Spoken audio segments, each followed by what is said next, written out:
I now look to Lord Adonis to continue the case for the opposition.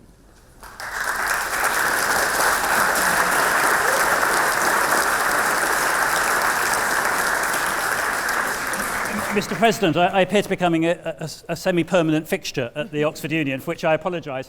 However, last time I appeared, which was 2 weeks ago, I managed inadvertently to endorse a candidate for the presidency of the Union who was speaking alongside me, which is the reason why I did it, and he made an excellent speech, whereupon he promptly lost the election, and you, Mr. Librarian, got elected. So I was thinking that maybe the one thing I could do to ensure we stay in the European Union this evening would be to endorse my good friend Nigel Farage.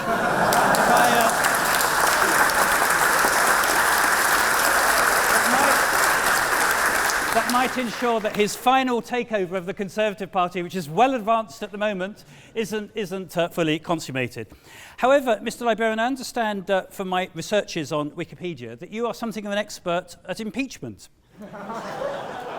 A practice which has fallen into some disuse in our national life. However, I have finally worked out the one thing that the Prime Minister, the real Prime Minister, could do to unite the nation. She could impeach Chris Grayling.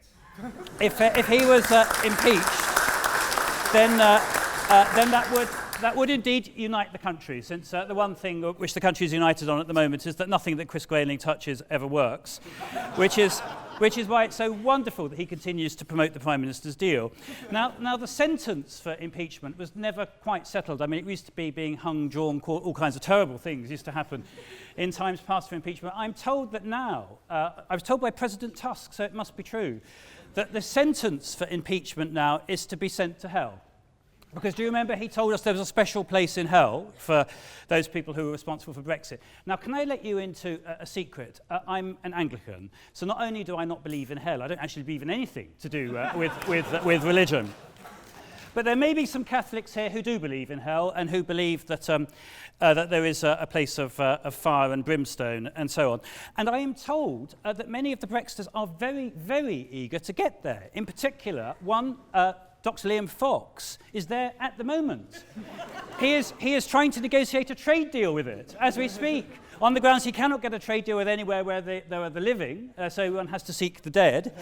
And of course it has very high spending power, so it has potential to do rather better than the ones he's succeeded on so far, which you may have noticed: the Faroe Islands, 1/2 of the population of the Isle of Wight, and other small places around the world. Now, it's a great honour to be debating against Rory Stewart this evening, and Henry, who made an excellent speech. In the spirit of bipartisanship, let me pay tribute to Rory and the excellent work he's doing on prison reform. The one thing I could not persuade Tony Blair to do was to lock up fewer people. Rory is a great expert on how to handle prison reform and penal reform, because he served for 5 years at Her Majesty's pleasure in Eton College, where I have reached a conclusion. I have a public policy suggestion for the Oxford Union this evening as to how we can resolve the Brexit catastrophe, which is if we abolished Eton College entirely, then there would be no Brexit, because almost everyone who is responsible for producing this catastrophe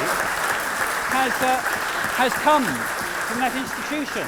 Whether they're for it, whether they were David Cameron, who were against it, or whether it's Rory, who is now trying to sell something which he clearly doesn't believe in. And part of the reason for it, Mr. President, is that because the key to understanding Brexit is, though there is a social crisis taking place, and where I do agree with Henry, we need to address the social crisis, which of course is being entirely neglected at the moment. We do have a crisis of our public services, of unemployment and underemployment of young people who aren't lucky enough to go to university. We have manifold crises in this country. When you look for houses in due course, when you go to live in London, you will see the extent of the housing crisis. Though we have the social crisis, the key to understanding Brexit is that it was an elite project to manipulate the social crisis for its own end, particularly by people who are not going to have to pay the price of Brexit, which tends, of course, to be those who have done best out of life to start with.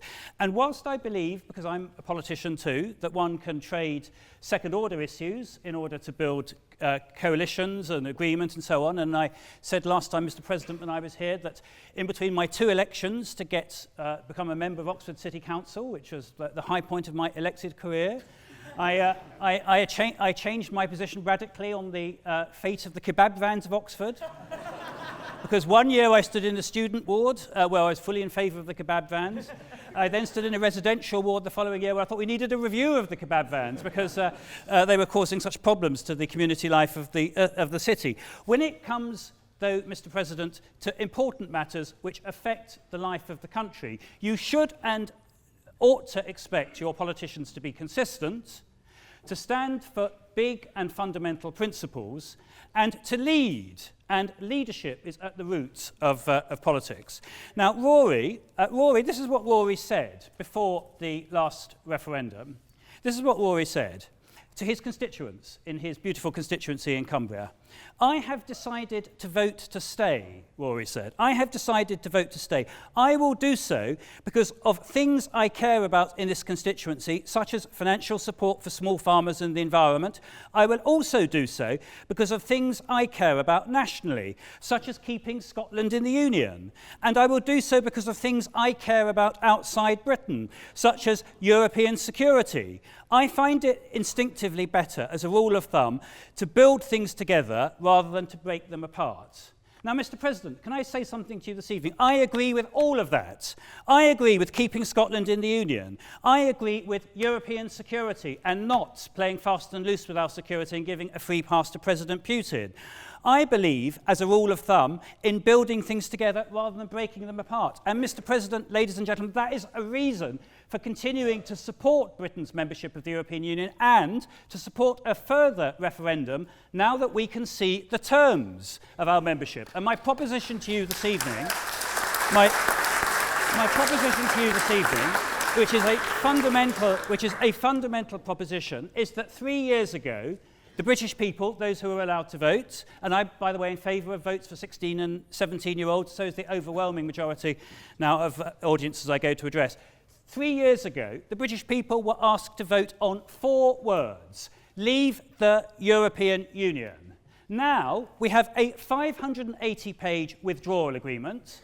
We have a 30-page political declaration. We have the cod piece and whatever else may come back in the days to come and further revisions. We can now see what the actual deal is on the table, and the right thing to do, now we can see the deal, is to do the thing that Jacob Rees-Mogg said we should do at the beginning, which is to hold a dual referendum, one on the principle of opening the negotiations, and the second on the actual proposition when you can see it. This is not a negation of democracy, this is the completion of democracy, and we need to see it take place in the country now. Now, and you can understand immediately the reason why we need that when you consider the claims that were made 3 years ago, claims which were at the heart of the Leave campaign. I know that Henry thinks that some things he's responsible for and some things he's not, but it was his bit of the Leave campaign that was responsible for the bus. Do you remember the bus? £350 million a week for the NHS? Well, where's that gone? A £39 billion exit deal. The British people, I'm not giving way if Henry doesn't mind, we listen to him throughout.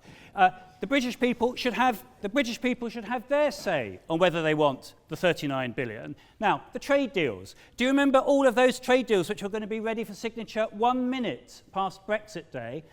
No new trade deals will be ready for after Brexit Day, and most of the continuity trade deals are still not even completed at the moment. And did you hear the American ambassador on the Today programme yesterday? The chlorinated chicken, US food standards, that will be the price of your trade deal with the United States.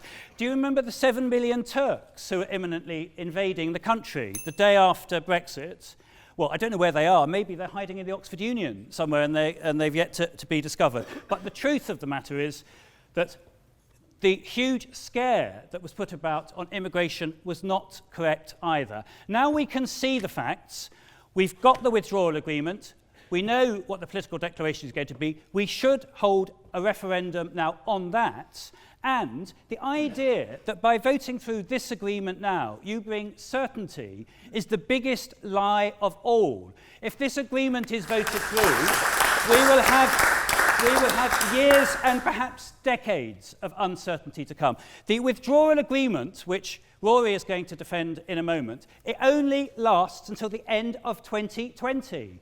The whole of the future relationship with the European Union and the whole of our trading relationship is still to be negotiated. The reason why there has to be this thing called the backstop is precisely because we do not know what the arrangement is going to be and the agreement with the European Union in the future. So if you want to preserve democracy, if you want to preserve our jobs, if you want to preserve your common citizenship of the European Union, if you want to avoid a hard border in Ireland, if you want to preserve an institution, the European Union, which has worked and has produced the only 70 consecutive years of peace in the history of this continent, then the right thing to do is to reject this deal, to support another referendum, and to campaign to stay in the European Union.